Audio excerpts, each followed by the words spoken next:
Сәлем достар, каналыма қош келдіңіздер. Бүгін сіздермен үй жағдайында ешқандай изомольсіз леденцы дайындаймыз.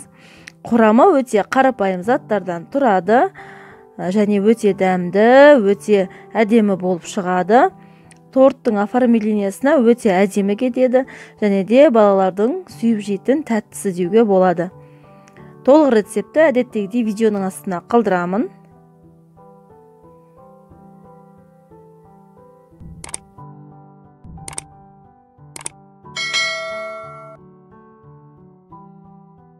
Мен қалыңдау таза ыдысымызға 100 грамм қантымызды, 30 грамм су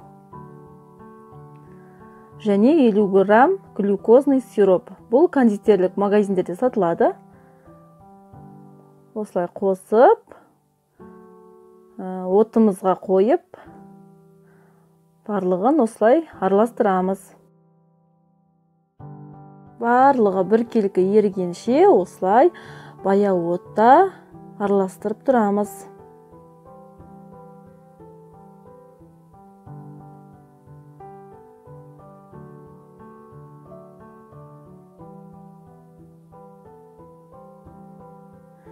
Қантымыз мінекей толықтай еріп келеді. Енді бір бүлкет кеп қайнағанша осылай араластырып қозғап тұрыңыздар. Мінекей қайнады. Енді бұл кішкене қоюлану керек. Бізде әлі сұйықтау.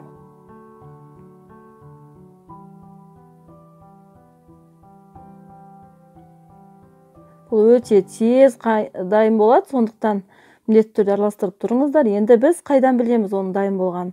Осылай ағаш таяқшаны алып, суық суға салып көреміз. Мінекей әлі ағып тұр, сұйық болып тұр. Тағы кішкене қайнатып, тағы бір суға салып көрейік. Мінекей әлде жұмсақ болып тұр. Қолмен осылай басқан кезде қатып қалу керек. Әлі жұмсақ болып тұр. Тағы кішкене қайнатамыз.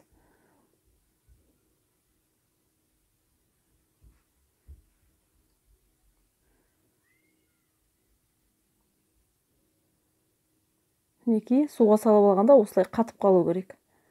Бұл дайын болды деген сөз. Енді ковригімізге қасықпен осылай біртіндеп құйып шығамыз.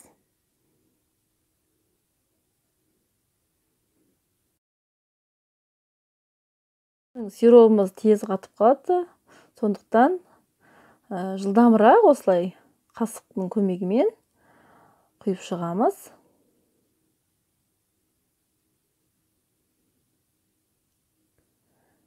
Егер қисық жерлері болса, қасықпен түзеп жерлеріңізге болады, бірақ бізде барлығы домалақ біркелкі болып түсіп жатыр.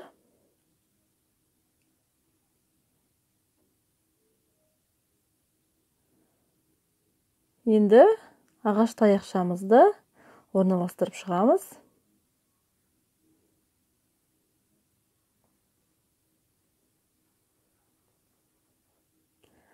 Мен енді жартысына қызыл краситель қостым.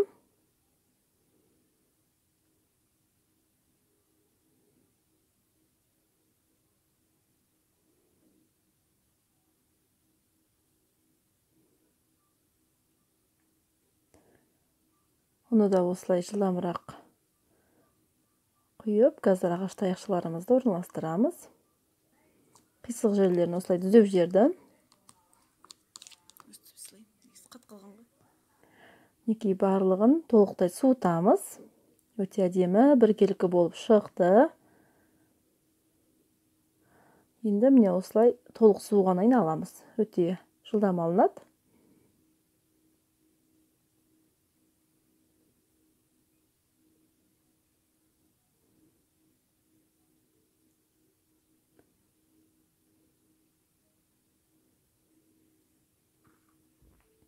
Барлығы өте әдемі болып шықты. Сіздер де жасап көріңіздер. Менің балаларым өте сүйіп жейтін тәттісі. Менің каналыма тіркеліп кетіңіздер.